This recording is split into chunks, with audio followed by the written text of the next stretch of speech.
ला बर्बाद भयो।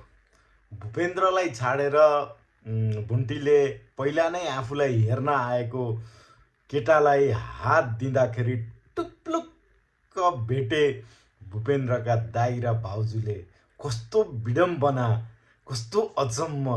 अब के होला दर्शकवृन्द? अब साँच्चीकै भूपेन्द्रलाई छाड्दैलिन् भुन्टीले। तपाईँहरूलाई के लाग्छ?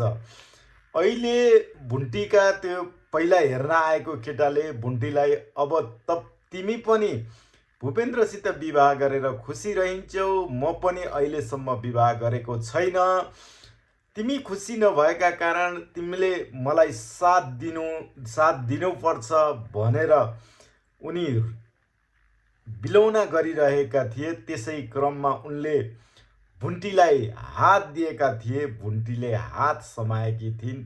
त्यसै बेला नै टुप्लुक्क भूपेन्द्रका दाइ र भाउजू गाडीमा सरर आइरहेका थिए।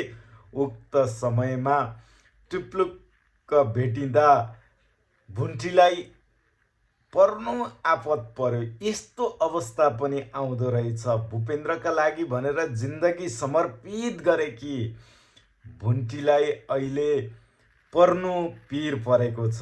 तपाईँहरूलाई के लाग्छ? साँच्चीकै भूपेन्द्रलाई छाड्देलिन् भुन्टीले? कस्तो दुविधामा परिरहेकी छन्? अब आउँदा दिनहरूमा हेरौँ भुन्टीले के गर्छन्। जति धेरै दुःख पाए पनि भूपेन्द्रलाई छाडेकी छैनन्। भूपेन्द्रको साथ सपोर्टमा लागिरहेकी भुन्टीलाई बिचबिचमा ठुल्ठुला विपत्तिहरू आउँछन्, लान्छनाहरू आउँछन्, तर उनी अडिग भएर सहेर आफ्नो क्यारेक्टरमा एकदमै अडिग भएर अगाडि बढिरहेकी भुन्टीलाई फेरि आज एउटा ठुलो आपद आइलागेको छ। आउँदा दिनहरूमा यो आपतबाट कसरी पार लाग्लिन्? अरू दिनहरूमा पनि भुन्टीलाई कस्तो अवस्था आउला? आजको भुन्टी 203 भागमा अचम्मको दृश्य देखियो। अब आउँदा भागहरूमा फेरि भुन्टीले न्याय पाएको हेर्न पाइयोस्, यही छ मेरो चाहना।